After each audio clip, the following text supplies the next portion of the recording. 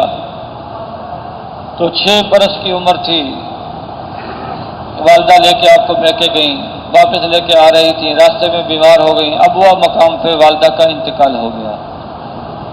پھر دادا عبد المطلب کی تربیت میں آئے، 8 سال کی عمر میں دادا بھی چل بسے۔ پھر چچا ابو طالب کی تربیت میں آئے۔ ابو طالب نے اپنے بھتیجے کی تربیت بیٹوں سے بڑھ کے کی ہے، بیٹوں سے بڑھ کے کی، ہر طرح کا خیال رکھا۔ آپ علیہ السلام 25 سال کی عمر ہوئی تو حضرت خدیجہ نے آپ کو بھیجا اپنا مال دے کر کہ یہ میرا مال لے جاؤ، تجارت کرو، جتنا نفع ہوگا آپ کو دوسروں سے زیادہ میں نفع دوں گی۔ آپ علیہ السلام تشریف لے گئے، مال جا کے بیچا، جتنا دوسروں کو نفع ہوتا ہے اس سے زیادہ نفع ہوا۔ تو خدیجہ کا غلام صاحب تھا، اس نے واپس آ کے ساری کارگزاری بتلائی، آپ کی صفات کو بیان کیا۔ تو حضرت خدیجہ رضی اللہ تعالی عنہ، ان کے پاس بڑے مالداروں کے رشتے آئے تھے، بیوہ ہو گئی تھی، تو لیکن کسی پر نکاح کے لیے تیار نہیں ہوئی، لیکن آپ علیہ السلام کی صفات سنی تو پھر آپ کو پیغام نکاح بھیجا، آپ کے ساتھ نکاح ہو گیا۔ حضرت خدیجہ مکے کی مالدار عورت تھی، شریف عورت تھی، آپ کے نکاح میں آئیں اور آپ کا ساتھ دیا، آخری زندگی تک ساتھ دیا۔ اور جب آپ کی عمر 40 سال کے قریب ہوئی تو آپ غاروں میں تشریف لے جاتے، وہاں ستو کھانا لے جاتے اور 3-3 4-4 دن وہاں عبادت کرتے، پھر واپس آتے، پھر دوبارہ پانی اور ستو وغیرہ لے جاتے۔ کبھی کبھی حضرت خدیجہ رضی اللہ تعالی عنہ آپ کو تلاش کر کے اور کس گھر میں ہے وہاں کھانا وغیرہ پہنچا کے آ جاتے۔ وہیں آپ علیہ السلام کوئی ذکر اور اپنی عبادت کرتے رہتے ہیں۔ ایک دفعہ غار ہرا میں تھے، فرشتہ آیا، کہا اقرا، کہ وما انا بقارئ، میں نے پڑھنا لکھنا نہیں سیکھا۔ 3 دفعہ بھیجا تو آپ واپس آئے، گھر آ کر خدیجہ سے کہا مجھے چادر اڑا دے، مجھے جان کا خطرہ ہے۔ تسلی دی کہ نہیں، آپ تو غریبوں کے خیر خواہ ہیں، بیواؤں کے سہارا ہیں، اللہ آپ کو ضائع نہیں کرے گا۔ آپ کو تو تسلی دے دی لیکن خود بے تسلی ہو گئی کہ واقعہ کیا پیش آ گئے۔ پھر چچا زاد بھائی ورقہ ابن نوفل جو اس وقت کے بڑے عالم تھے، ان کے پاس لے کے گئیں، انہوں نے پہچان لیا کہ یہ شخص ہونے والا نبی ہے، اور یہ فرمایا کہ جب آپ کی قوم مکے سے نکالے گی، کاش کہ میں جوان ہوتا، میں بوڑھا ہو گیا ہوں، کاش کہ جوان ہوتا، جب قوم آپ کو نکالتی تو میں آپ کی مدد کرتا۔ آپ نے تاجب سے پوچھا کیا قوم مجھے نکال دے گی؟ کہ ہاں، نبی جب دعوت دیتا ہے تو قوم نکالتی ہے۔ پھر ورقہ بن نوفل کا تو انتقال ہو گیا، پھر وہ دن بھی آ گئے کہ جب مکے والوں نے آپ کو نکالا۔ آپ نے مکے میں دعوت دینا شروع کی، پہلے 3 سال چپکے دعوت دی، چپکے دعوت دی۔ اور دعوت کیا ہے؟ لا الہ الا اللہ محمد رسول اللہ، اللہ کے سوا کوئی عبادت کے لائق نہیں، حضرت محمد صلی اللہ علیہ وسلم اللہ کے رسول ہیں۔ اللہ کی الوہیت کو بیان کیا، اپنے رسالت کو بیان کیا، یہ دعوت تھی آپ، اور یہی دعوت چلی سال یہی دعوت، بس ابھی نماز کا حکم نہیں آیا، روزے زکوٰۃ کا حکم نہیں آیا، کوئی اور اوامر نازل نہیں ہوئے، بس لا الہ الا اللہ کی دعوت، نبی سکھانے والا، صحابہ سیکھنے والے، تو سال لگ گئے اس دعوت میں۔ سن 1090 میں آپ علیہ السلام کو معراج نصیب ہوئی، 1090 میں، تو پھر نماز کا تحفہ ملا ہے، اس کے بعد نماز فرض ہوئی۔ آپ علیہ السلام فرشتہ آیا، آپ کو وضو کا طریقہ بتایا اور نماز پڑھ، پہلے دن ساری نمازیں اول وقت میں پڑھائیں، دوسرے دن ساری نمازیں آخری وقت میں پڑھائیں، اور پھر بتا دیا کہ دونوں کے بیچ میں نمازوں کے اوقات ہیں۔ پھر آپ علیہ السلام نے صحابہ سے مشورہ کیا، نماز فرض ہوگی، لوگوں کو کیسے جمع کریں؟ تو ایک صحابی جو پرانے صحابی نہیں ہیں، نئے صحابہ میں سے ہیں، تو آپ نے جب سب کو جمع کیا تو تو کسی نے کہا جی جمع کرنے کے لیے لکڑی بجا دیا کریں، کسی نے کہا گھنٹی بجا دیا کریں، کسی نے کہا جی آگ جلا دیا کریں، اور بھائی یہ تو غیروں کا طریقہ، یہ اختیار نہیں کرنا۔ یہاں اللہ کے نبی نے متوجہ کیا کہ غیروں کا طریقہ اختیار نہیں کرنا، حالانکہ عبادت کے لیے جمع کرنا تھا۔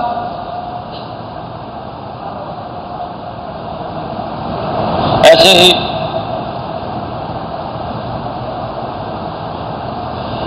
آپ علیہ السلام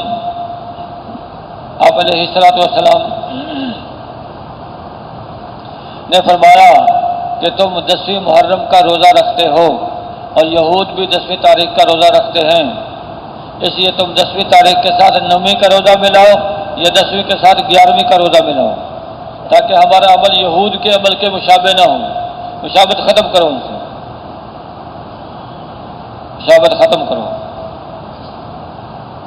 جیسے وہاں فرمایا ایسے یہاں فرمایا کہ وہ تو گھنٹی بجانا، لکڑی بجانا اور یہ سارے طریقے تو غیروں کے طریقے ہیں، یہ اختیار نہیں کرنے۔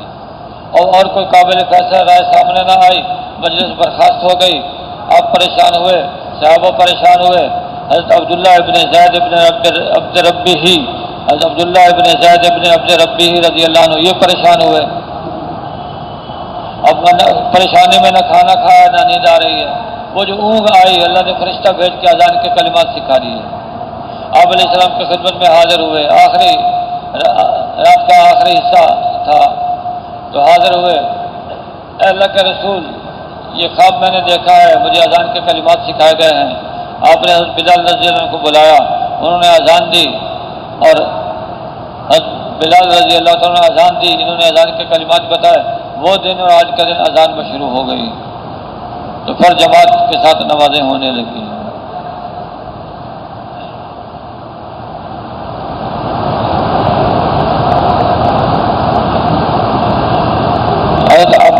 حضرت ابو معذورہ رضی اللہ تعالیٰ عنہ، آپ گزر رہے ہیں، ابو معذورہ اس وقت مسلمان نہیں ہوئے تھے، بچے تھے، تو یہ اذان کہہ رہے ہیں، اذان تو باقی اذان تو اونچی آواز سے کہتے تھے، اللہ اکبر اللہ اکبر اللہ اکبر اللہ اکبر۔ آج جب شہادتین کا وقت آتا، اشہد ان لا الہ الا اللہ، وہ تو بتوں کو پوچھتے تھے، یہ ایسا کہتے ڈر کے، اشہد ان لا الہ الا اللہ، اشہد ان محمد رسول اللہ، میں گواہی دیتا ہوں کہ محمد صلی اللہ علیہ وسلم کے رسول ہیں۔ اسی پہ تو جھگڑا تھا مکے والوں کا، یہ بھی ایسا کہتے تھے، شہادتین اس کو ایسا کہتے، باقی ساری اذان اونچی آواز سے کہتے۔ مسلمان نہیں ہوئے تھے، جیسے بچوں کی عادت ہوتی ہے۔ آپ علیہ السلام وہاں سے گزرے، یہ کیا کہہ رہے ہو تم؟ اشہد ان لا الہ الا اللہ، کہا اس کو زور سے کہو۔ پھر انہوں نے زور سے کہا، اشہد ان لا الہ الا اللہ، اشہد ان لا الہ الا اللہ، اشہد ان محمد رسول اللہ، اشہد ان محمد رسول اللہ۔ پھر حضرت ابو معذورہ رضی اللہ عنہ بعد میں مسلمان ہو گئے، تو ساری زندگی ایسے ہی اذان دیتے تھے، یعنی 2 دفعہ کے بجائے 4 دفعہ شہادت ان کو پڑھتے تھے، 2 دفعہ ایسا 2 دفعہ کہ میں نے اللہ کے نبی سے ایسے ہی سنا ہے، ایسے ہی سیکھا ہے۔ تو خیر اذان میں شروع ہو گئی اور لوگ نماز کے لیے جمع ہونے لگے، تو نمازیں 50 نمازیں فرض ہوئی تھیں، پھر ہوتے ہوتے 5 رہ گئیں۔ اب یہ امت 5 نمازیں پڑھے گی، 50 کا ثواب ملے گا۔ اور نماز ایسی عبادت ہے جس سے حب جاہ ختم ہوتی ہے، حب جاہ، حب مال بھی بہت دیر سے ختم ہوتی ہے، لیکن حب جاہ جو ہے مرتبے کی محبت، آدمی اپنے آپ کو کچھ سمجھتا ہے، کوئی بڑائی چاہتا ہے، یہ بہت دیر سے ختم ہوتی ہے۔ تو نماز کے اندر حب جاہ کا علاج ہے۔ جب کھڑا ہوتا ہے آدمی نماز میں تو تواضع کے ساتھ کہ اللہ کے سامنے کھڑا ہوں، اللہ بڑا ہے۔ پھر رکوع میں اللہ کے سامنے جھک جاتا ہے، سجدے میں اللہ کے گویا قدموں میں سجدہ سر رکھ دیا، تو اس سے اب علاج ہو رہا ہے، نماز سے علاج ہو رہا ہے۔ اور نماز کے ذریعے سے آدمی کے اندر پاکیزگی آتی ہے۔ اگر نماز فرض نہ ہوتی، دن میں 5 مرتبہ وضو کون کرتا؟ اور اگر نماز فرض نہ ہوتی تو آدمی اپنے بدن کو پاک کیسے رکھتا ہے؟ تو کیا اللہ نے فضل فرما دیا، آدمی جتنا بھی مشغول ہو، دن میں 5 مرتبہ اپنے منہ کو صاف کرتا ہے، ناک میں پانی ڈالتا ہے، چہرے کو دھوتا ہے، ہاتھوں کو دھوتا ہے، پاؤں کو دھوتا ہے اور وہ اللہ کے سامنے کھڑا ہوتا ہے۔ تو یہ نعمت ہے، یہ واقعی ہدیہ ہے، لیکن ہم اس کو سمجھتے نہیں ہیں۔ اللہ کی طرف سے تحفہ ہے نماز، تحفہ ہے۔ اگر نماز نہ ہوتی تو لوگ تو دنیا میں لگ کے پاگل ہو جاتے۔ اب نماز کی برکت سے آدمی دنیا کے کام کو چھوڑتا ہے، اللہ کے سامنے سجدہ ریز ہوتا ہے، پھر اللہ پاک اس کو سکون دیتا ہے، اطمینان دیتا ہے۔ تو اب نماز فرض ہو گئی اور باجماعت نماز ہونے لگی، تو شروع میں آپ علیہ السلام چھپ کے نمازیں پڑھتے تھے، چھپ کے نمازیں پڑھتے تھے۔ حضرت علی رضی اللہ عنہ سے کو دعوت دی تو مسلمان ہو گئے۔ ایک دفعہ آپ علیہ السلام اور حضرت علی رضی اللہ عنہ نماز پڑھ رہے ہیں، اوپر سے ابو طالب، چچا ابو طالب آ گئے، انتظار کیا، آپ نے سلام پھیرا، کہا تم یہ دونوں تم کیا کر رہے تھے؟ آپ نے چچا کو دعوت دی۔ چچا نے کہا یہ میرے سے نہیں ہوتا کہ میں سر نیچے کروں سرین اوپر کروں، یہ میرے سے نہیں ہوتا اس طرح۔ حضرت علی رضی اللہ عنہ بہت ہنسے، کہا ابا جان نے کیسا جواب دیا ہے، تو قبول نہیں کیا، لیکن منع بھی نہیں کیا، حضرت علی رضی اللہ عنہ کو منع نہیں کیا۔ تو اس طرح آپ علیہ السلام شروع میں چپ کے نمازیں پڑھتے تھے، پھر اعلانیہ نمازیں پڑھنے لگے، اعلانیہ نمازیں، اور شروع میں نماز کو سکھانا مشکل ہوتا تھا۔ پھر آپ علیہ السلام حضرت ارقم رضی اللہ عنہ کے گھر میں صحابہ کو چپکے سے جمع کرتے اور ان کو وہاں نماز سکھاتے، سورۃ فاتحہ سکھاتے، اتحیات سکھاتے، نماز سکھاتے۔ مکے میں کہیں کھلے طور پر بیٹھ کے آپ علیہ السلام لوگوں کو نماز نہیں بتا سکتے تھے، نماز نہیں سکھا سکتے تھے، دین نہیں بتا سکتے تھے۔ تو یوں کر کے آپ علیہ السلام نے ایسے حالات کے اندر بھی دین کی محنت کو جاری رکھا، دین کی محنت کو جاری رکھا، اور نماز سکھائی، پورا دین سکھایا، پورا دین سکھایا۔ حضرت عمر رضی اللہ عنہ کا زمانہ ہے، بازار میں تشریف لے گئے، پوچھا بازار والوں سے تم یہاں بازار دکانیں کھول کے بیٹھے ہو، تم نے بازار کا دین سیکھا ہے؟ کہ نہیں، دین تو نہیں سیکھا بازار۔ 10 دن کے لیے بازار بند کر دیا کہ پہلے دین سیکھو بازار کا، پھر بازار میں بیٹھو۔ اس لیے ہم آزاد نہیں ہیں جو جیسے چاہیں زندگی گزاریں، بلکہ آپ علیہ السلام کی اتباع میں زندگی گزارنی ہے، جیسے اللہ کے نبی نے فرمایا ویسے زندگی گزارنی ہے۔ علم سیکھنا ہے، علم جیسے دنیا کا علم سیکھتے ہیں، دنیا کا علم تو موت تک کام دے گا، دین کا علم موت کے بعد بھی کام دے گا، قبر میں کام دے گا، حشر میں کام دے گا، جنت میں پہنچائے گا۔ حضرات صحابہ کرام رضی اللہ تعالیٰ عنہ نے ضرورت کا دین آپ علیہ السلام کی خدمت میں، آپ کی صحبت میں رہ کے سیکھا تھا۔ آج جو ہم علم مدرسے میں رہ کے 7-8 سال میں سیکھتے ہیں، حضرات صحابہ کرام رضی اللہ تعالیٰ عنہ اتنا دین 3-4 مہینے میں آپ کی صحبت میں رہ کے سیکھ لیتے۔ حضرت ابو ہریرہ رضی اللہ تعالیٰ عنہ سے زیادہ احادیث مروی ہیں، زیادہ احادیث مروی ہیں۔ ایک صحابی نے ان سے زیادہ، انہوں نے حضرت ابو ہریرہ رضی اللہ عنہ سے زیادہ حدیثیں نقل کی ہیں۔ وہ لکھتے تھے، حضرت ابو ہریرہ رضی اللہ عنہ لکھتے نہیں تھے۔ تو بہت ساری احادیث حضرت ابو ہریرہ رضی اللہ عنہ کے ذریعے سے ہمیں پڑھی، اور ان کو آپ علیہ السلام کی صحبت کے خالی 4 سال ملے ہیں، 4 سال میں اتنی حدیثیں جو عام صحابہ سے منقول نہیں ہیں۔ تو کیسے ملی؟ حضرت ابو ہریرہ رضی اللہ عنہ ہر وقت آپ علیہ السلام کے ساتھ رہتے تھے، سفر حضر میں ساتھ۔ کہ میرے باقی بھائیوں کو، صحابہ کو تو دنیا کے کام کے لیے جانا پڑتا تھا، میں تو دن رات آپ علیہ السلام کے دربار میں ہوتا تھا، کچھ کھانے کے لیے مل گیا تو کھا لیا، ورنہ فاقے کے ساتھ آپ کے ساتھ چلتا رہا۔ اس طرح اللہ پاک نے ان کو یہ علم عطا فرمایا، علم حدیث۔ تو ہر آدمی کے ذمہ ضروری ہے، علماء کے پاس تو وہ علم ہے ماشاءاللہ جو ان کی ضرورت کا ہے، ان کی ضرورت سے زائد بھی ہے، حتیٰ کہ لونڈیوں اور غلاموں کا علم بھی ہے جن کا وجود ابھی دنیا میں نہیں ہے، لیکن وہ بھی مسائل پڑھتے ہیں۔ اس لیے کہ اگر وہ زمانہ لوٹ کے آ گیا تو پہلے سے ہمارے پاس اس کا علم موجود ہو، لیکن باقی لوگ جو جس شعبے میں لگا ہوا ہے اس شعبے کا علم سیکھنا اس کے ذمہ ضروری ہے۔ تاجر کے ذمہ تجارت کا علم، زارع کے ذمہ زراعت کا علم، صانع کے ذمہ صنعت کا علم اور حاکم کے ذمہ حکومت کا علم سیکھنا ضروری ہے۔ اگر نہیں سیکھے گا تو پھر قیامت کے دن پوچھا جائے گا۔ حضرت نعمان بن مقرن رضی اللہ تعالیٰ عنہ صحابی رسول ہیں۔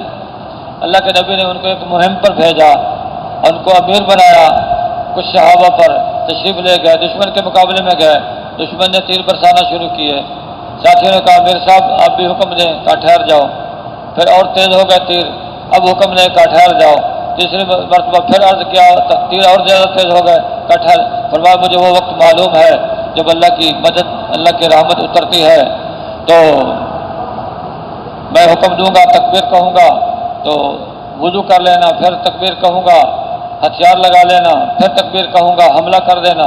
چنانچہ ایسے کیا انہوں نے، پہلی تکبیر، دوسری تکبیر، تیسری تکبیر پہ حملہ کیا، تھوڑی دیر میں فتح ہو گئی۔ امیر صاحب نے سنا تھا کہ جو آدمی گندم کی روٹی گھی کے ساتھ کھاتا ہے تو وہ موٹا ہو جاتا ہے، تو امیر صاحب پہ گندم کی روٹی گھی کے ساتھ کھا رہے ہیں اور بازو کو دیکھ رہے ہیں کہ موٹا ہوا کہ نہیں ہوا۔ دنیا کے اعتبار سے تو ان کو پتہ نہیں ہے کہ گھی کے ساتھ روٹی کھانے سے فوراً موٹے ہوتے ہیں یا کچھ عرصے کے بعد، لیکن یہ پتہ ہے کہ اللہ کی مدد کب اترتی ہے۔ ضرورت کا علم ایسے انہوں نے سیکھا تھا آپ علیہ السلام کی صحبت میں رہ کے۔ آج معاملہ برعکس ہے۔ دنیا کا علم تو ہم نے 10 سال اور 15 سال اور 20 سال اور 25 سال اتنا لگے اس میں کہ سورۃ فاتحہ بھی بھول گئے، تحیات بھی بھول گئے، بچپن میں جو سیکھا تھا دعا قنوت بھی بھول گئے۔ ایسا لگے دین کو پیچھے کر دیا، دنیا کو آگے کر دیا۔ بھائیو یہ دنیا کا علم قبر میں ہمارے کام نہیں آئے گا۔ جب دین کو چھوڑ کے اور اللہ کے رسول کے احکامات اور طریقوں کو چھوڑ کے حاصل کیا ہے تو یہ ہمارے لیے پھر برکت کا باعث نہیں بنے گا، وبال کا باعث بنے گا، وبال کا باعث۔ اس لیے وہ علم جو اللہ کے نبی لے کے آئے ہیں، جس کے ذمہ جتنا علم سیکھنا ضروری ہے اس کو سیکھنا ہے، اس کے مطابق زندگی گزارنا ہے۔ اور اللہ نے کتنا بڑا احسان کیا ہے، ہمیں پیدا بھی کیا اور والدین کے دل میں ہماری محبت بھی ڈالی، تربیت کا انتظام بھی کیا، اور پھر نبی کو بھیجا اور آسمان سے کتاب اتاری، نبی نے آ کے خیر کی باتیں بتائیں، اور قرآن، نبی دنیا سے چلا گیا لیکن قرآن چھوڑ کے گئے، اب قرآن ہے اور قرآن کو سمجھنے کے لیے احادیث ہیں، یہ علم ہمارے پاس باقی ہے۔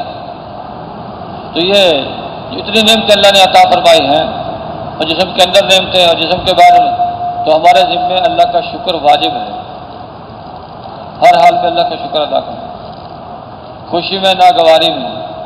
اے اللہ تیری ذات کا شکر ادا کرتا ہوں، رات کو سویا ہوں، صبح اٹھا ہوں تو میں صحیح سالم اٹھا ہوں اور تو نے مجھے اٹھنے کی توفیق عطا فرمائی ہے، ورنہ نیند تو موت کی بہن ہے۔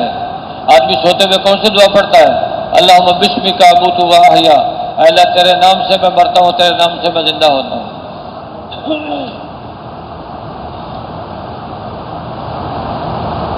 تو نیند موت کی بہن ہے۔ بس نیند میں اور موت میں کیا فرق ہے کہ مرنے کے بعد دوبارہ آدمی اٹھتا نہیں ہے اور نیند کے بعد دوبارہ اٹھ بیٹھتا ہے۔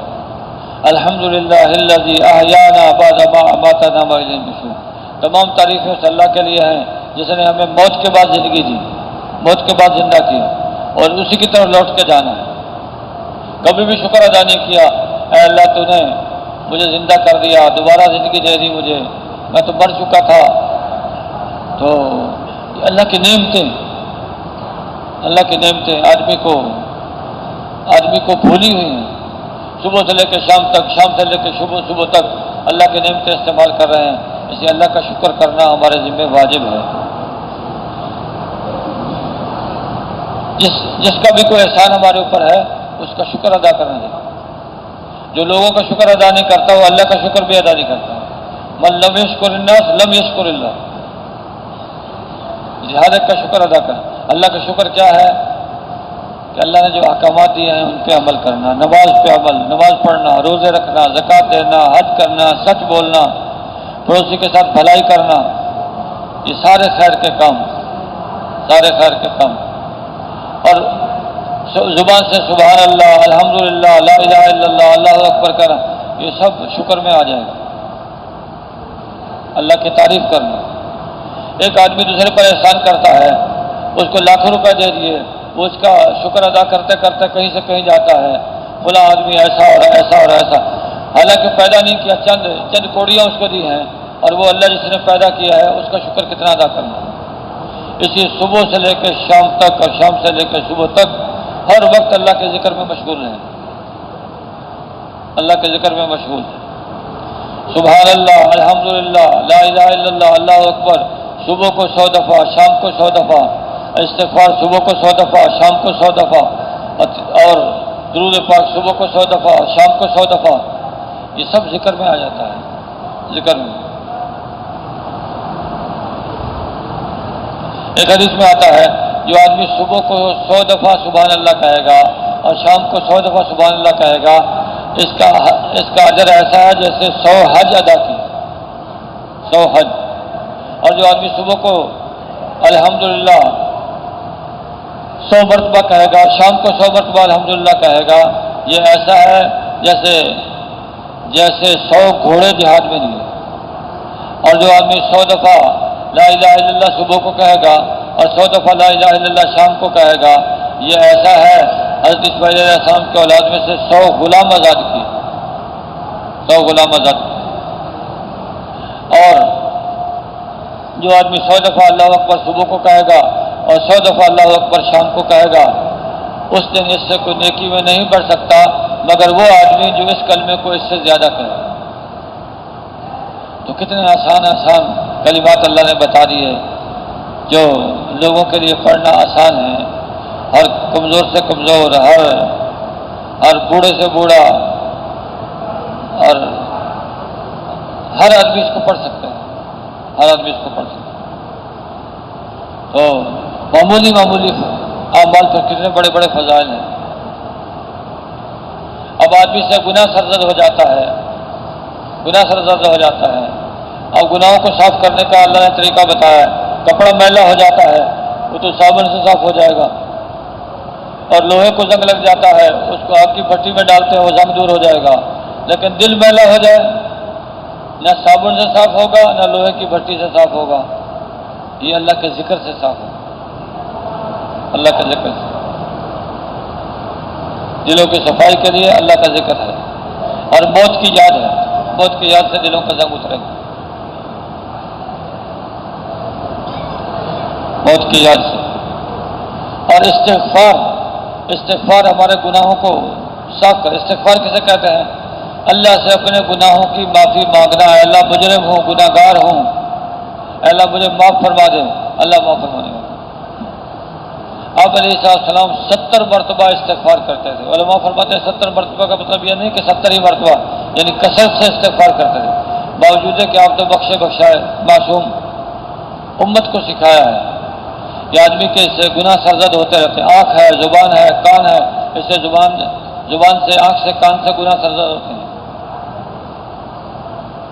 اب دل گندا ہو گیا ان گناہوں کی وجہ سے، اس کو صاف کرنے کے لیے، اس کو پاک کرنے کے لیے استغفار ہے۔ استغفر اللہ ربی من کل ذنب واتوب الیہ، استغفار، اللہ سے اپنے گناہوں کی معافی مانگنا۔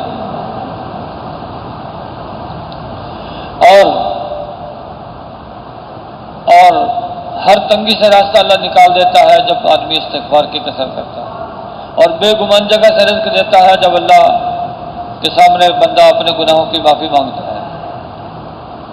بے گمان جگہ سے رزق، زمین سے رزق کا ملنا گمان کی جگہ ہے، تجارت سے رزق کا ملنا گمان کی جگہ ہے، لیکن چوہے کے بل سے مال کا مل جانا یہ گمان کی جگہ نہیں ہے۔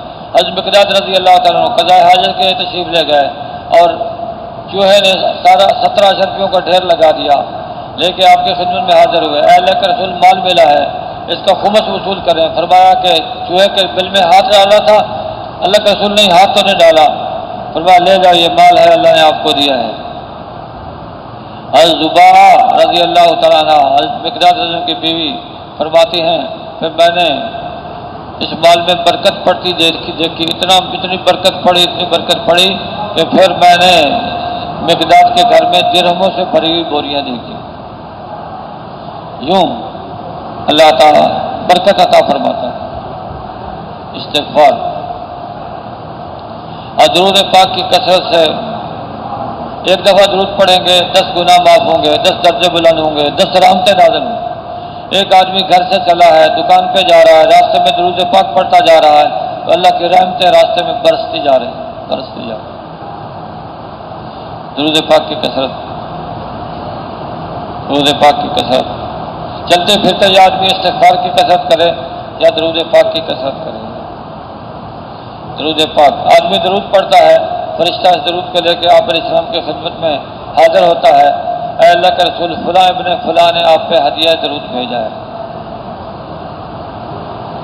اس لیے درود پاک کی کثرت ہمارے لیے مفید ہے،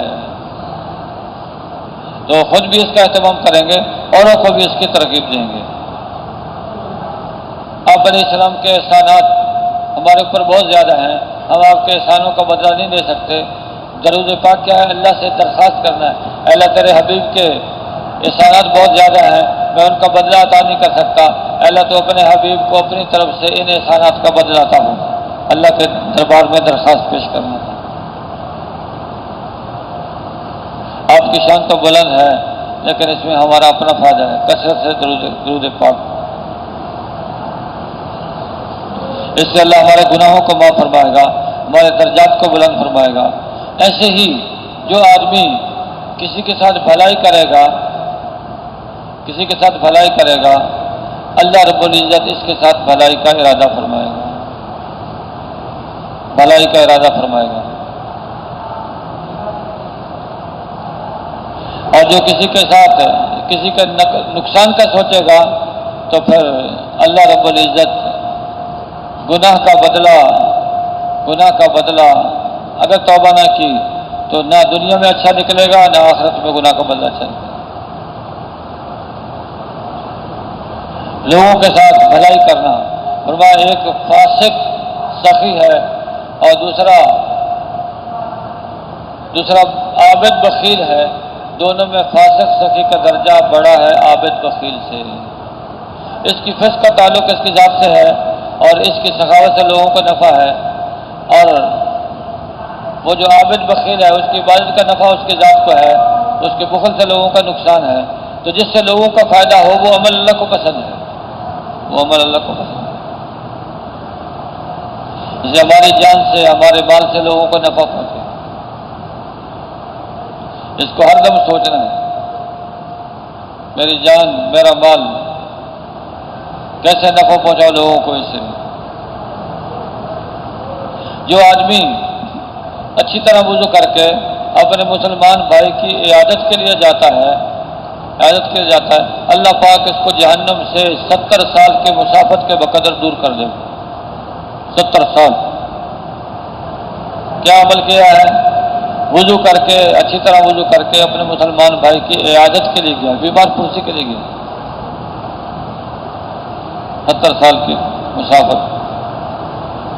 آپ علیہ السلام کے بعد سلمان رضی اللہ عنہ حاضر ہوئے، آپ تکیہ لگائے ہوئے تھے، آپ اٹھ کے بیٹھ گئے، تکیہ حضرت سلمان کے پاس رکھ دیا، ارشاد فرمایا سلمان جب کوئی میزبان اپنے مہمان کے لیے تکیہ رکھ دیتا ہے اس میزبان کے اللہ ضرور بخشش فرما دے گا۔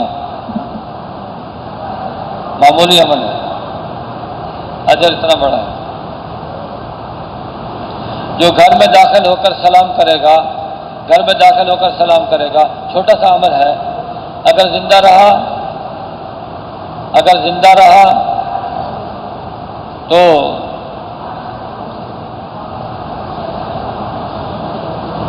جو گھر میں داخل ہو کر سلام کرے گا، اگر زندہ رہا تو اللہ اس کی بخشش فرما دے گا، اگر موت آ گئی تو اللہ پاک اس کو جنت میں داخل کرے گا۔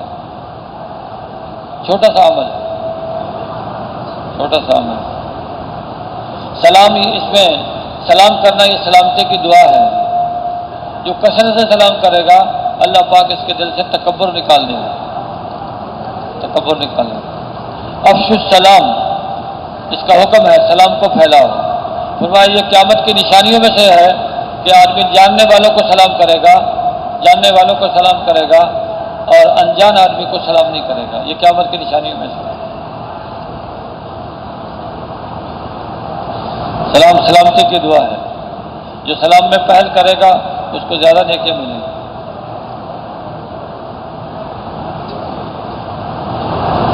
لوگوں کے ساتھ بھلائی کرنا، والدین کے ساتھ اچھا سلوک کرنا، رشتہ داروں کے ساتھ رشتہ داری کو جوڑنا۔ قیامت کا دن ہوگا، رشتہ داری پکارے گی، اے اللہ اس نے مجھے جوڑا ہے تو اس کو اپنی رحمت سے ملا دے، یا کہے گی اے اللہ اس نے مجھے توڑا ہے تو اس کو اپنی رحمت سے دور کر دے۔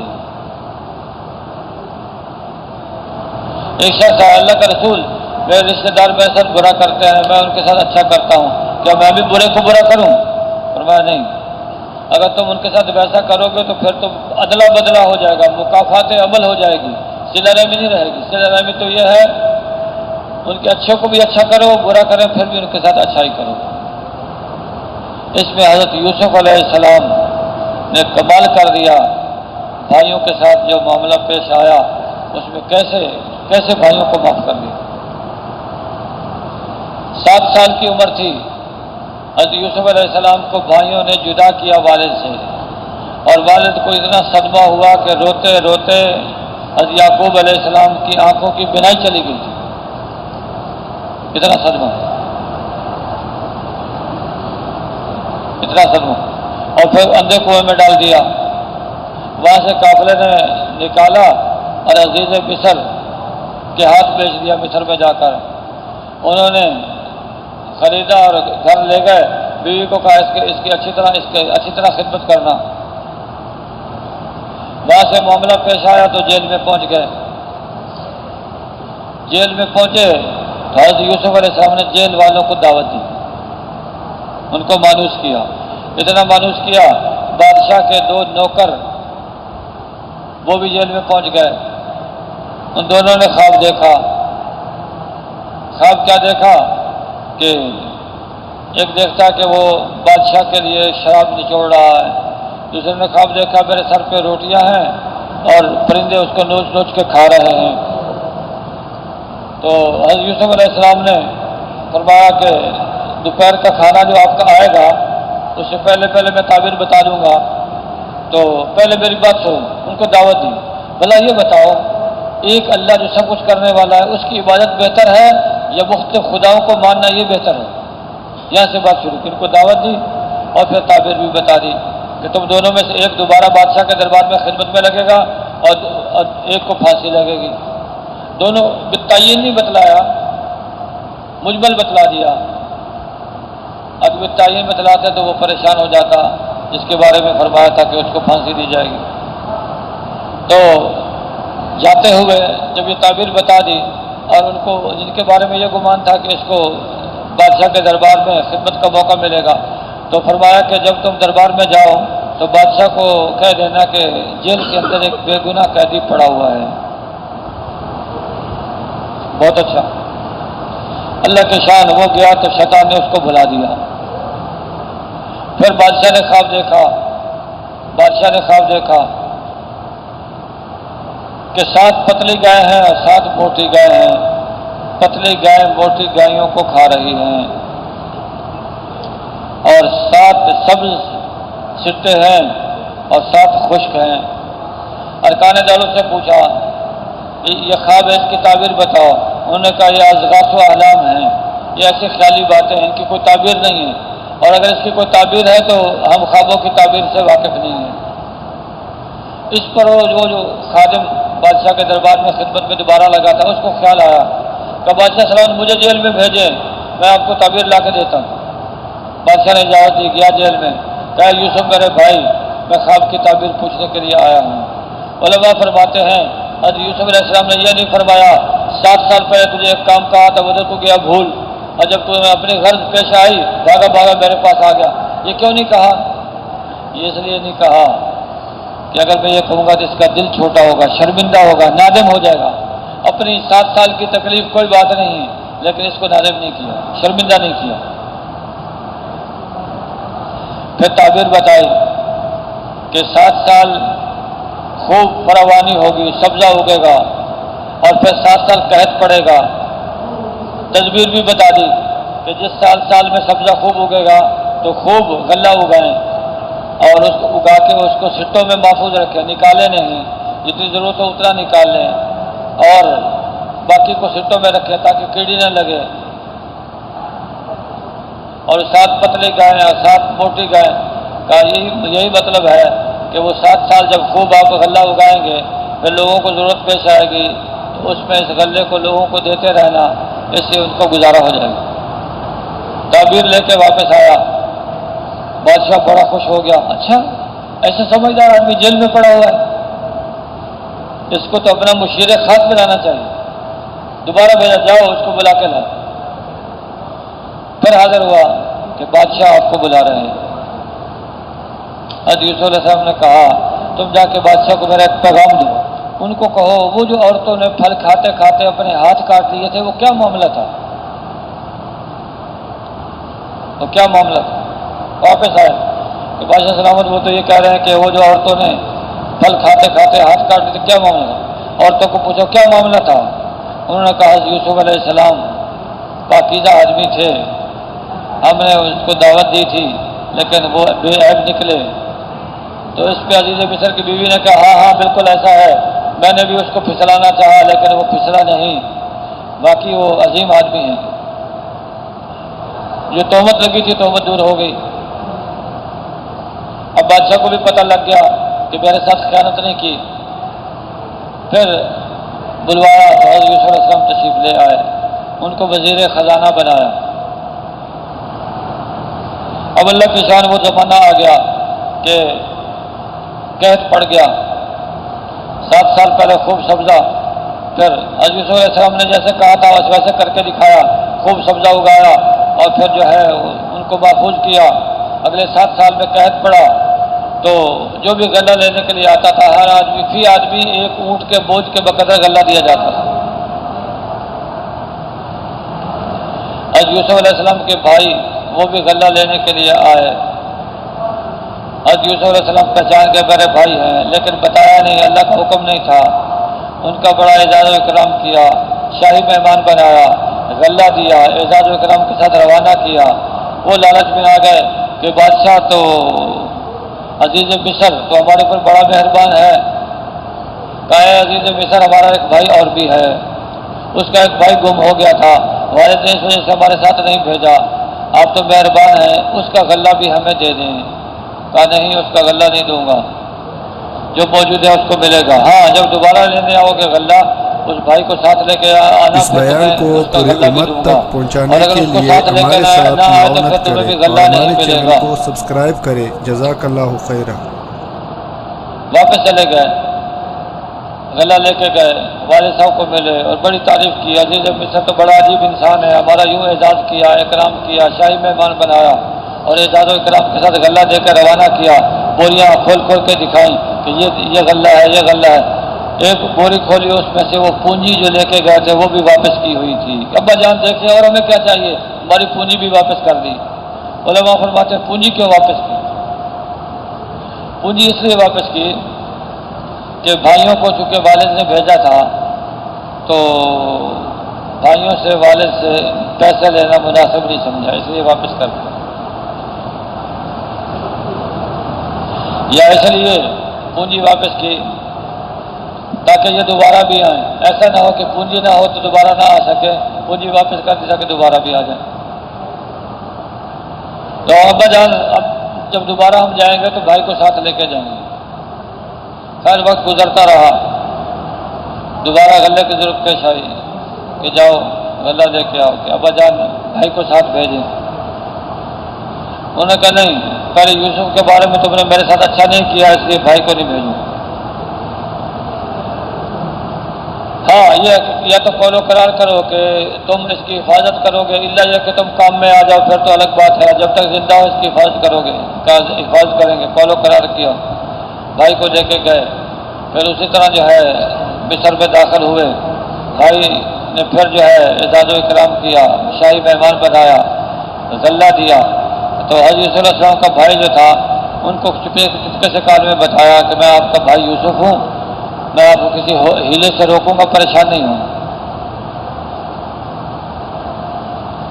اب وہ غلہ لے کے ان کو روانہ کر دیا۔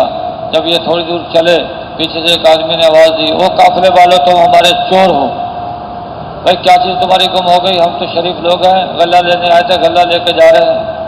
انہوں نے کہا نہیں، ہم بادشاہ کا جو پیمانہ تھا، ناپنے کا پیمانہ، وہ گم ہو گیا ہے، اور اگر تم وہ پیمانہ ہمیں دے دو گے تو میں ضامن ہوں اس بات کا کہ ایک اونٹ کا بوجھ آپ کو اور دے دیں گے۔ انہوں نے کہا نہیں، ہم تو چور نہیں ہیں، ہم تو شریف لوگ ہیں۔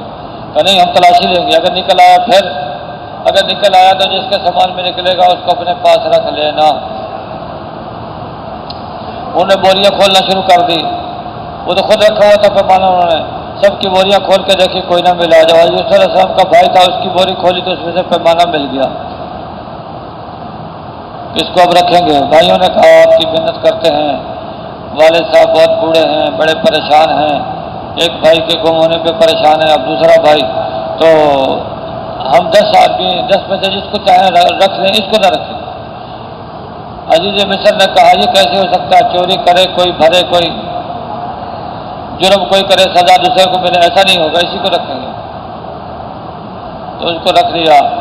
تو پھر بڑے بھائی نے کہا میں تو والد کے سامنے جاؤں گا نہیں، تم نے جانا ہے تو جاؤ، جا کے بتا دو بیٹے نے چوری کر لی۔ باقی بھائی گئے، ابا جان وہ آپ کے بیٹے نے چوری کر لی، اس لیے اس کو انہوں نے رکھ لیا ہے۔ اور بڑے بھائی شرمندگی کی وجہ سے نہیں آئے کہ یا والد صاحب کہیں کہ پھر آؤں گا یا بھائی کو لے کے آؤں۔ کہا ٹھیک ہے۔ پھر بعد تم جاؤ، یوسف کو بھی تلاش کرو، اس کے بھائی کو بھی تلاش کرو۔ اب بھائی پریشان کہ یوسف تو پتہ نہیں زندہ ہے، پتہ نہیں مر گیا۔ آپس میں سوچا چلو جس بھائی کا معلوم ہے دوبارہ کوشش کرتے ہیں۔ اب دوبارہ آ گئے اور پھر بنت خوشامد کی کہ والد صاحب بہت پریشان ہیں، ان کی بدائی بھی چلی گئی ہے، اور مہربانی کریں اس کو نہ روکیں، ہم اس کسی اور کو روک لیں۔ کہا اچھا تم یہ بتاؤ تمہارا ایک بھائی تھا یوسف، تم نے اس کے ساتھ کیا کیا تھا؟ اور وہ پریشان کہ وہ تو ہمارے اور یوسف علیہ السلام کے درمیان کا معاملہ تھا، ان کو کیسے پتہ لگ گیا؟ جب پھر غور سے دیکھا، اور خواب بھی یاد آ گیا کچھ، جب غور سے دیکھا تو پہچان گئے، کہنے لگے انت یوسف، کہ تم یوسف ہو؟ کہا میں یوسف ہوں، یہ میرا بھائی۔ اب بھائیوں کو احساس ہوا کہ بھائی جان غلطی ہو گئی، ہمیں معاف کر دینا۔ ایک جملے میں معاف کر دیا، کیا فرمایا؟ لا تثریب علیکم اليوم، آج کے دن تمہارے اوپر کوئی حرج نہیں ہے، تم تو میرے بھائی ہو، وہ تو شیطان ہمارے درمیان آ گیا تھا جس کی وجہ سے۔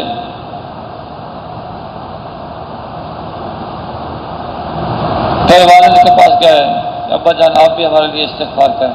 فرمایا سوف استغفر لکم، ان قریب تمہارے لیے استغفار کروں گا، یہ تہجد کے وقت استغفار کروں گا، وہ قبولیت دعا کا وقت ہے۔ حضرت یوسف علیہ السلام نے کہا والد صاحب کو سب کو لے آؤ، سب کو لے آؤ۔ تو پھر یہ ملک شام میں رہتے تھے، ملک شام سے پھر بسر چلے گئے۔ پھر وہاں جو ہے حضرت یوسف علیہ السلام نے اپنے والدین کو تخت پہ بٹھایا، تخت شاہی پہ بٹھا دیا، اور بہت خوش ہو گئے۔ اور پھر اس وقت کا اعزاز و کرام یہ تھا کہ لوگ آ کے بادشاہ کو سجدہ کرتے، سجدہ تعظیمی اس وقت جائز تھا، تو والدین بھی اور وہ 11 بھائی بھی ان سب نے سجدہ کیا۔ اور یوسف علیہ السلام نے کہا ابا جان یہ میرے خواب کی تعبیر ہے، 11 ستارے اور سورج اور چاند مجھے سجدہ کر رہے ہیں۔ تو عرض کرنا یہ ہے حضرت یوسف علیہ السلام نے 40 سال بعد ملاقات ہوئی والد صاحب سے، اور تکلیفیں مشقتیں، اچھا اس میں پھر جو تکلیفیں گزری ہیں ان کا ذکر نہیں کیا تفصیل سے، آدھی قطار میں ذکر ہے کہ ابا جان جب اللہ نے مجھے جیل خانے سے نکالا تو اللہ نے میرے پر یہ فضل، یہ انعام کیا، یعنی اشارہ کر دیا کہ آپ سے جدا ہونے کے بعد میں جیل میں بھی رہا ہوں۔ اور پھر تکلیفوں کا ذکر نہیں کیا، اور بھائیوں کا ذکر نہیں کیا کہ بھائیوں نے میرے ساتھ یہ کیا، یہ کمال اخلاق ہے نبی۔ کیوں نہیں کیا کہ بھائیوں کو اب تو معاف کر چکے تھے، اب دوبارہ میں اس کو ذکر کروں تو مناسب نہیں سمجھتا۔ بھائیو اگر تبلیغ کا کام کرنا ہے اگر تبلیغ کا کام کرنا ہے تو پھر ایسے اخلاق بنانے پڑیں گے جیسے یوسف علیہ السلام نے اخلاق کا مظاہرہ کیا، جن سے ہماری بول چال بند ہے۔ واپس جائیں گے تو ان کو جا کے سلام کریں گے کہ قصور ہمارا ہے یا آپ کا، اس کو چھوڑیں۔ بس اب پتہ لگ گیا کہ رشتہ داری کا بہت حق ہے، اور الصلح خیر، صلح کے اندر خیر ہے، تو ہم صلح کرتے ہیں اور آپ سے معافی مانگتے ہیں، آپ ہمیں معاف کر دیں۔ جب یہ معاملہ کریں گے پھر ہر ایک کے دروازے پر بھائی گشت پہ جا سکیں گے، ورنہ ہر آدمی کے دروازے پر ہم گشت پر نہیں۔ جس کو ہم نے پولیس میں پکڑوایا ہوگا اور جس کے ساتھ ظلم زیادتی کی ہوگی، جس کی زمین دبائی ہوگی، اس کے دروازے پر نہیں جا سکتے ہیں۔ لیکن اگر تبلیغ کا کام کرنا ہے تو اپنے بہت سارے جائز حق بھی چھوڑنے پڑ جائیں گے، تو تیار ہے اس کے لیے انشاءاللہ؟ تو بھائیو، ایسے نبیوں کے اخلاق ہیں، ان اخلاق سے دین دنیا میں پھیلا ہے۔ یعنی نبیوں کو لوگوں نے تکلیفیں دی ہیں، اور ان کے اخلاق ہیں ان کو معاف کر رہے ہیں، پھر بھی ان کو اللہ کی طرف دعوت دے رہے ہیں، پھر بھی اللہ کی طرف دعوت دے رہے ہیں۔ کمال اخلاق۔ آپ علیہ السلام نے بھی ایسی دعوت دی، مکے کے لوگوں کو دعوت دینا شروع کی۔ شروع میں تو دیکھا بھی یہ اکیلا ایسے کیا ہوگا، لیکن جب لوگوں نے اسلام قبول کرنا شروع کیا پھر مکے والوں نے مخالفت شروع کر دی، اور ایسا وقت آ گیا کہ آپ علیہ السلام مکے کی کھلی فضا میں بیٹھ کے کسی کو دعوت نہیں دے سکتے تھے، لیکن آپ نے اس صورت میں بھی دعوت کا کام چھوڑا نہیں، کرتے رہے، دعوت کا کام کرتے رہے۔ اور جو حج کے لیے قافلے آئے ہوتے تھے ان کو دعوت دیتے تھے۔ پہلے سال دعوت دی، چھ مرد ان کو دعوت دی، مسلمان ہو گئے۔ پھر دوسرے سال 12 آئے، ان کو دعوت دی، مسلمان ہو گئے۔ تیسرے سال 72 آئے، 70 مرد 2 عورتیں، ان کو دعوت دی، وہ مسلمان ہو گئے۔ تو یوں مدینے کے لوگ تھے، وہاں فضا بننا شروع ہو گئی۔ حضرت مصعب بن عمیر رضی اللہ عنہ کو بھیجا مدینے میں، انہوں نے جا کے دعوت دینا شروع کی۔ جب آپ علیہ السلام ہجرت کر کے مدینہ تشریف لے گئے تو آدھے مدینے کے ہر گھر میں اسلام داخل ہو چکا تھا۔ یوں دعوت چلی ہے اپنے زور سے، دعوت چلی ہے اپنے زور سے۔ تو آپ علیہ السلام نے دعوت دی، صحابہ کو داعی بنایا۔ حضرت بکر صدیق رضی اللہ عنہ اسلام قبول کیا۔ پہلے دن 4 آدمیوں کو دعوت دی، دوسرے دن 5 آدمیوں کو دعوت دی، تو 9 آدمیوں کو لے کے آپ علیہ السلام کی خدمت میں حاضر ہو گئے، اے اللہ کا رسول یہ میرے ہاتھ پہ مسلمان ہو گیا۔ ایسے دعوت چلی ہے، اور آپ علیہ السلام ہر ایک کو دعوت دیتے ہیں۔ ابو جہل کو بھی دعوت دیتے ہیں، بار بار دعوت دی، لیکن ابو جہل نے بات نہیں مانی۔ اللہ نے اس کے دل پہ مہر لگا دی، مہر لگا دی۔ اور آپ قرآن پڑھتے تھے، کافر چپ کے آپ کا قرآن سننے کے لیے آتے تھے، پھر قول و قرار کرتے، عہد کرتے کہ تم کیسے آئے کہ قرآن سننے کے لیے تمہیں، کہ لوگوں کو پتہ لگا کہ خود قرآن سنتے ہمیں منع کرتے ہیں، ایسا نہیں کرنا۔ اگلے دن پھر سارے کہ قول و قرار، وہ تو آئے گا نہیں، میں آؤں گا، میرا کیا پتہ لگے گا۔ اگلے دن پھر سارے پہنچے ہوئے تھے، پھر قول و قرار کیا۔ تو یہ اللہ نے قرآن میں اثر رکھا تھا۔ قرآن تو اللہ کا کلام ہے، اس میں اثر ہے، اور قرآن دائی پہ اترا ہے۔ آپ علیہ السلام کہیں غار میں ہے قرآن اتر رہا ہے، کہیں گھر میں ہے قرآن اتر رہا ہے، کہیں میدان جنگ کے اندر قرآن اتر رہا ہے، تو دائی پہ قرآن اترا ہے۔ دعوت کے راستے میں قرآن زیادہ سمجھ میں آئے۔ آپ علیہ السلام امت کے خیر خواہ ہیں، امت کے خیر خواہ ہیں، امت کے ساتھ محبت ہے، امت کے ساتھ محبت ہے۔ جیسے ماں کو بچے سے محبت ہوتی ہے، بچہ اس کو مارتا بھی ہے، اس کا ناک دبوچتا ہے، اس کے بال کھینچتا ہے، اس کے کپڑے پھاڑتا ہے، ماں کہتی ہے بیٹا ناراض تو ہے اور تو آگ میں چھلانگ لگانا چاہتا ہے، لیکن میں تجھے چھوڑوں گی نہیں، مجھے مار لے، کپڑے پھاڑ دے، جو کرنا ہے کر لے، لیکن تجھے میں چھوڑوں گی۔ یہ ماں کی ممتا ہے۔ اور نبی کے دل میں تو زیادہ شفقت ہے والدہ سے، اور اللہ پاک تو بندوں پہ بہت زیادہ رحیم و کریم ہے۔ تو وہ نبی کیسے برداشت کرے گا کہ میرا ایک امتی جہنم میں چلا جائے؟ اس لیے لوگوں کی تکلیفوں کے باوجود بھی آپ علیہ السلام نے دعوت دینا نہیں چھوڑا۔ آپ فرماتے ہیں تم دوزخ کی آگ کی طرف دوڑے جا رہے ہو جیسے پروانے روشنی کی طرف دوڑتے ہیں، اور تمہاری کمروں سے پکڑ پکڑ کے میں تمہیں بچا رہا ہوں، پکڑ پکڑ کے بچا رہا ہوں۔ ایسی دعوت، ہر حال میں دعوت۔ تو ایک دفعہ آپ علیہ السلام چچا عباس کے ساتھ نکلے کہ چچا یہ مکے والے بات ہماری مانتے نہیں ہیں، چلتے ہیں جو حج پہ قافلے آئے ان سے بات کرتے ہیں۔ 6 آدمیوں سے ملاقات ہو گئی اور سو خزرج کے آدمی تھے، ان کے پاس آپ علیہ السلام تشریف لائے کہ میں اللہ کا نبی ہوں، آپ مجھے ساتھ لے جائیں، میری حفاظت کرنا، میں اللہ کا پیغام پہنچا دینا چاہتا ہوں۔ ہمیں پڑھ کے سنائے۔ آپ نے قرآن کی آیتیں پڑھ کے ان کو دعوت دی، ان کا دل بدل گیا۔ حضرت عباس رضی اللہ عنہ کہیں باہر گئے ہوئے تھے، گزرے پاس سے کہ تم کیا قول و قرار کر رہے ہو، یہ شخص مجھے روئے زمین میں سب سے محبوب ہے تو یہ ہے، میرا بھتیجا ہے، ایسا نہ ہو کہ تم اس کو لے جاؤ مدینے میں جا کے اس کو چھوڑ دو، وہاں یہود اس کے دشمن ہے، اس کو نقصان پہنچائیں۔ ان میں سے ایک آدمی کو غصہ آ گیا، اللہ کے رسول اگر آپ کی اجازت ہو میں آپ کے چچا کو جواب دوں، میں ایسا جواب دوں گا جس سے آپ کو تکلیف نہیں ہوگی۔ کہا ضرور جواب دیں۔ کہنے لگا ایک شخص کو پتہ نہیں ہمارے درمیان کہاں سے آ گیا، ایک اجنبی آدمی کو اپنا سردار بنا لینا یہ آسان نہیں ہے، لیکن ہم نے حضرت محمد صلی اللہ علیہ وسلم کو اپنا سردار مان لیا اور ہمارا بڑا جتھا ہے، ہمارا بڑا قبیلہ ہے، ہماری بات بڑی چلتی ہے وہاں۔ اور پھر آدمی جس دین پہ ہو دین کو چھوڑ کے دوسرے دین کو اختیار کرنا یہ بھی آسان نہیں ہے، لیکن آپ علیہ السلام کی بات سن کر ہم نے اس کا دین اختیار کر لیا ہے، یہ مشکل کام بھی کر لیا ہے۔ اور باقی آپ نے کہا کہ اس کی حفاظت کرنا، ہم اپنی جان سے اس کی حفاظت کریں گے، اس کا خون بچانے کے لیے اپنا خون بہا دیں گے۔ پھر آپ علیہ السلام کی طرف متوجہ ہوئے، اللہ کے رسول اور کوئی قول و قرار لینا تو ہمارے سے لے لیں۔ پھر چچا کی طرف متوجہ ہوئے، آپ نے کوئی اور بات کرنی ہے تو کر لیں۔ تو پھر انہوں نے آپ علیہ السلام کی جب آپ مدینہ تشریف لے گئے دعوت کے سلسلے میں، پھر ان لوگوں نے آپ کا ساتھ دیا ہے،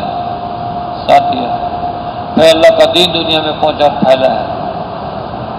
اور یوں اللہ کے نبی دعوت دے رہے ہیں، محنت کر رہے ہیں، ادھر مکے والے تکلیفیں دے رہے ہیں، تکلیفوں پہ تکلیفیں، لیکن آپ علیہ السلام اس کے باوجود اسلام کی طرف ان کی دعوت ہے۔ یا ایھا الناس قولوا لا الہ الا اللہ تفلحوا، اے لوگوں لا الہ الا اللہ کہہ لو کامیاب ہو جاؤ۔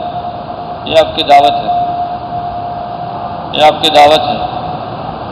جب دعوت دینا شروع کی تو پھر مکے کے سردار جمع ہو کے آ گئے۔ ابو طالب تمہارا بھتیجا ہمارے بتوں کو برا کہتا ہے، ہمارے بڑوں کو کافر بتاتا ہے، یہ ہمارے سے برداشت نہیں ہوتا، اس کو روک لو۔ ابو طالب سردار تھے اور ترغیب دے کے سب کو واپس کر کچھ عرصے کے بعد پھر آ گئے۔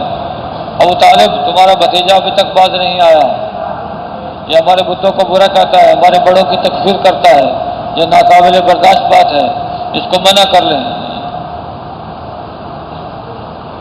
اور اب ہم آپ سے بھی لڑیں گے، اس سے بھی لڑیں گے۔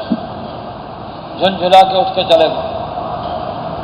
تو چچا نے کہا بھتیجے میرے اوپر اتنا بوجھ نہ ڈالو کہ میں برداشت نہ کر سکوں۔ آپ سمجھے کہ شاید چچا ڈر گئے ہیں قوم سے اور میری مدد سے ہاتھ کھینچنا چاہتے ہیں۔ آپ نے 2 ٹوک بات کی، چچا جان اگر یہ لوگ میرے ایک ہاتھ پہ سورج اور دوسرے پہ چاند بھی لا کر رکھ دیں گے پھر بھی میں اپنے کام سے باز نہیں آؤں گا۔ یہ بات کہی، آپ کی آنکھوں میں آنسو آ گئے، آپ اس کے تشریف لے گئے۔ چچا پیچھے سے آئے، اے میرے بھتیجے آپ اپنا کام کرتے رہیں، میری مدد آپ کے ساتھ ہے، آپ دعوت دیتے رہیں۔ کچھ عرصے کے بعد پھر آ گئے، ابو طالب اب ہم آپ کے پاس فیصلہ کن بات لے کے آئے ہیں، آپ کو ہماری بات ماننی پڑے گی۔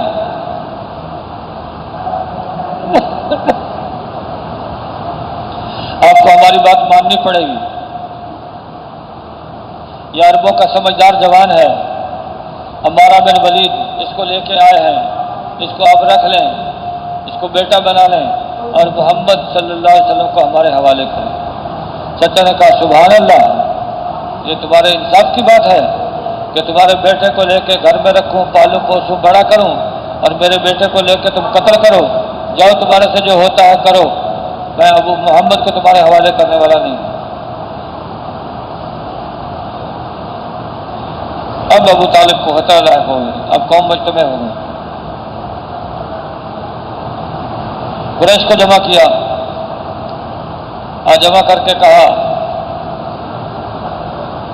کہ تم میں سے کون محمد صلی اللہ علیہ وسلم کی مدد کرے گا؟ باوجود کہ مسلمان نہیں ہوئے تھے، انہوں نے کہا ٹھیک ہے ہم۔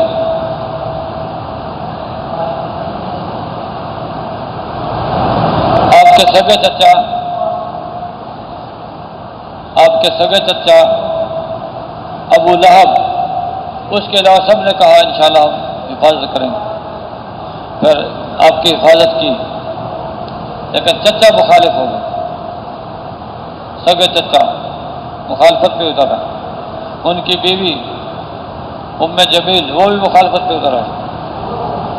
آپ کو ہر چند تکلیفیں دی، آپ دعوت دینے کے لیے لوگوں کے پاس جاتے ہیں، چچا پیچھے سے آ کے پتھر مارتے ہیں، کہتے ہیں لوگوں یہ میرا بھتیجا ہے، یہ مجنون ہے، اس کے دماغ میں فرق آ گیا، اس کی بات پہ عمل نہ کریں۔ جیسے آپ علیہ السلام کی پنڈلیاں لہو لہان ہوئی ہیں طائف کے میدان میں، ایسے چچا نے بھی پتھر بار بار کے آپ کی پنڈلیوں کو لہو لہان کیا، لیکن آپ علیہ السلام دعوت دیتے ہیں، چچا آتے ہیں قبیلے کو چھوڑ کے اگلے قبیلے کے پاس چلے جاتے ہیں، وہاں دعوت دیتے ہیں، اپنوں کی مخالفت بھی برداشت کی، بیگانوں کی مخالفت بھی برداشت کی، لیکن کام کو نہیں چھوڑا۔ آپ کی دعوت سے، آپ کی محنت سے دین دنیا میں پھیلا ہے، قیامت تک دین جو دنیا میں پھیلے گا نبوی محنت سے پھیلے گا، اس کے علاوہ کوئی اور محنت نہیں ہے۔ مولانا الیاس صاحب رحمہ اللہ فرماتے تھے میں اس کام کو کار نبوت خیال کرتا ہوں، کار نبوت، اور ساری زندگی پر لگائی ہے، اپنی صلاحیت کو، تعلق مع اللہ کو اس کے لیے استعمال کیا، اللہ نے پوری دنیا میں اس آواز کو بلند کیا ہے۔ اب یہ کام ہمارا کام ہے، یہ محنت ہماری محنت ہے۔ پہلے تو نبی کے بعد نبی آتا تھا، اللہ پاک دوسرے نبی کو بھیجتے، جب پہلی امت گمراہ ہو جاتی دوسرا نبی آ کے دعوت دیتا اور ان کو اللہ کی طرف بلاتا، لوگ دین پہ آ جاتے، پھر نبی کا زمانہ پورا ہو جاتا تو دنیا سے اٹھ جاتے، پھر اللہ تیسرے نبی کو بھیج دیتا، ہوتے ہوتے یوں اللہ پاک نے حضرت محمد صلی اللہ علیہ وسلم کو نبوت سے سرفراز فرمایا اور آپ نے بھی دعوت دینا شروع کی۔ تو جن لوگوں نے آپ کی دعوت کو قبول کیا اللہ نے ان کو کامیاب کیا، اور جنہوں نے آپ کی دعوت کو ٹھکرایا اللہ نے ان کو ناکام کیا۔ مکے کا سردار ابو جہل بات نہیں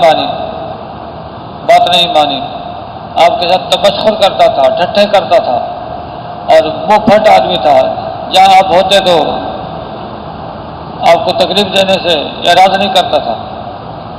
ایک دفعہ ایک اجنبی آدمی آیا مکے میں، ابو جہل نے اس کا حق دبایا تو وہ مکے کے سرداروں کے پاس گیا کہ ابو جہل کا حق نہیں دیتا، تم حق دلاؤ۔ انہوں نے مذاق کیا کہ تم ایسا کرو، اگر حق لینا ہے تو محمد صلی اللہ علیہ وسلم کے پاس چلے جاؤ، وہ آپ کو حق دلا سکتے ہیں۔ وہ اجنبی آدمی تھا، نہیں سمجھا کہ میرے سے مذاق کر رہے ہیں، آپ علیہ السلام کے خدمت میں حاضر ہوا، اے محمد صلی اللہ علیہ وسلم، یہ ابو جہل میرا حق نہیں دیتا، مجھے حق لے کے دو۔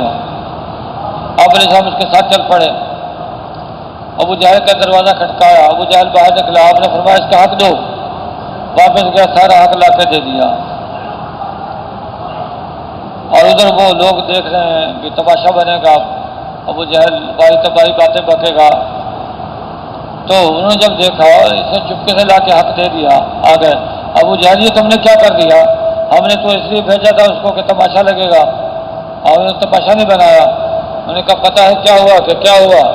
محمد صلی اللہ علیہ وسلم کے پیچھے ایک اونٹ تھا جو منہ کھولے کھڑا تھا، اگر میں آپ اس کا حق ادا نہ کرتا وہ مجھے لقمہ بنا لیتا، اس لیے مجھے مجبوراً دینا پڑا۔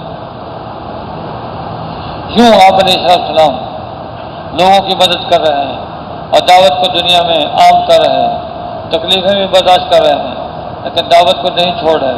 بھائی اب یہ دعوت کا کام میرے آپ کے ذمہ ہے۔ آپ علیہ السلام نے ذمہ داری ادا کر کے چلے گئے، صحابہ نے ذمہ داری کو ادا کیا، تابعین تبع تابعین نے ذمہ داری کو ادا کیا، اب یہ ذمہ داری میرے آپ پر پہنچی ہے، ہم نے بھی اس کام کے لیے وقت فارغ کرنا ہے، اس دعوت کو لے کے دنیا میں جانا ہے۔ ہمارے ذمہ ایک قوم قبیلہ نہیں ہے، ایک ملک نہیں ہے، ہمارے ذمہ پورے عالم کی ذمہ داری ہے۔ جیسے اللہ رب العزت نے آپ علیہ السلام کو پوری امت کا نبی بنایا تھا، پوری امت کی ذمہ داری آپ پر ڈالی تھی، اب یہ ذمہ داری آپ علیہ السلام کے ختم نبوت کی برکت سے ہر فرد مسلم پر ہے۔ نیکی کرنا، نیکی کی تلقین کرنا، برائی سے بچنا، برائی سے بچنے کی تلقین کرنا، یہ کام ہم سب کے ذمے ہے۔ اس پہ آنا ہے، اس پہ لانا ہے، اس پہ لگنا ہے، لگانا ہے، یہ کام ہمارا کام ہے، یہ محنت ہماری محنت ہے۔ آج تک کام کو کام نہ بنایا، محنت کو محنت نہ بنایا، یہ ہماری تقصیر ہے، اس پہ توبہ استغفار کریں گے، آج کے بعد محنت میں کمی نہیں کریں گے۔ تو تیار ہیں اس کے لیے انشاءاللہ؟ چلوں کے لیے تیار ہیں یا پھر زندگی کے لیے تیار ہیں؟ زندگی کے لیے تیار ہیں۔ چلے تو اس لیے مانگے جاتے ہیں، امت کا رخ جب دنیا کی طرف پھر گیا، علماء نے دیکھا ایک دم ان کا رخ پھر جائے تو دین کی طرف مشکل ہے، تو پھر کہنا شروع کیا جیسے چلو تھوڑا وقت دے دو، چلہ دے دو، 4 مہینے دے دو، سال دے دو، 7 مہینے دے دو۔ الحمدللہ امت اس پہ کھڑی ہو گئی، آنے لگی اس کی طرف، اور اپنا جو ہے پھر زیادہ وقت بھی دینے لگی۔ تو اس لیے آپ علیہ السلام والی تعلیمات دنیا میں عام ہونا شروع ہو گئی۔ تو پھر مولانا الیاس صاحب رحمہ اللہ نے اپنی زندگی میں ابھی 100 سال نہیں ہوئے کہ لوگوں کو اللہ کی طرف متوجہ کیا اور اس کام کی طرف متوجہ کیا، اور بس چلو چلہ دے دو، سال دے دو، 7 مہینے دے دو، تو لوگوں نے وقت دینا شروع کیا۔ الحمدللہ لوگ اپنے مقصد پر کھڑے ہونے لگے۔ اب یہ محنت تو اللہ پاک جاری رکھے گا قیامت تک، ایک جماعت قیامت تک حق پر قائم رہے گی، حق پر قائم رہے گی۔ وہ محنت ہم نے کرنی ہے، یہ کام، اس کام کو کام سمجھنا ہے، دنیا کے کام چھوڑ کے دین کا کام کرنا ہے، اور اس کو ترجیح دینی ہے، اس کو پہلے نمبر پہ رکھنا ہے، دنیا کے کام کو دوسرے نمبر پہ رکھنا ہے۔ اللہ ہمیں استعمال فرمائے گا اس کام کے لیے۔ بھائیو دین ہماری محنت سے نہیں پھیلے گا، دین تو اللہ اپنی قدرت سے پھیلائے گا، لیکن ہماری محنت سبب اور ذریعہ ہے۔ ذریعے کے اختیار کرنے سے کام نہیں بنتا، کام تو بنانے والے اللہ ہیں، اللہ ہے۔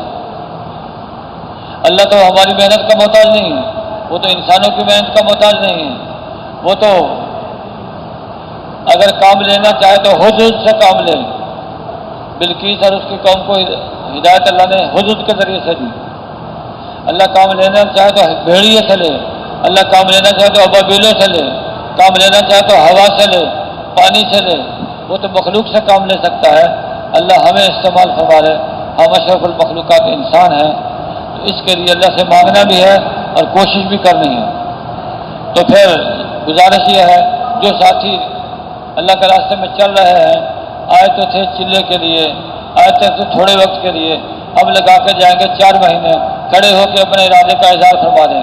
4 مہینے نقل، 4 مہینے اللہ کے راستے میں نکلنا ہے اور نکالنا ہے۔ ماشاءاللہ ماشاءاللہ، کوئی وقت ایسا ہوتا ہے آدمی ارادہ کرتا ہے، اللہ پاک سچ مچ اس کو توفیق عطا فرمائے گا، اللہ برکت دے، قبول فرمائے۔ بہت بہت جزاک ہے، تشریف رکھیں۔ قربانی کا مہینہ ہے اور یہ بھی قربانی ہے، وقت بڑھانا بھی قربانی ہے۔ تو وہ ساتھی جو 4 مہینے میں چل رہے ہیں، اب ہر سال 4 مہینے لگائیں گے، بیٹھے بیٹھے ہاتھ سے اشارہ کر دیں، اللہ قبول فرمائے۔ اور وہ ساتھی جو آئے تو تھے 4 مہینے کے لیے، 4 مہینے پورے ہو گئے، اور 2 سال پھر ہر سال چلہ چلہ لگا کے کوائف پورے کر لیے۔ اب کوائف بیرون کے اعتبار سے پورے ہیں، اب سال 7 مہینے بیرون یا سال اندرون کے لیے تیار ہیں، یا اپنے مقام پہ جا کے اوروں کو تیار کر کے مہینے 2 مہینے کے اندر انشاءاللہ لے آئیں گے۔ ایسے ساتھی بھی ہاتھ سے اشارہ کر دیں، سال 7 مہینے بیرون، سال اندرون۔ ماشاءاللہ ماشاءاللہ، اللہ برکت عطا فرمائے، قبول فرمائے۔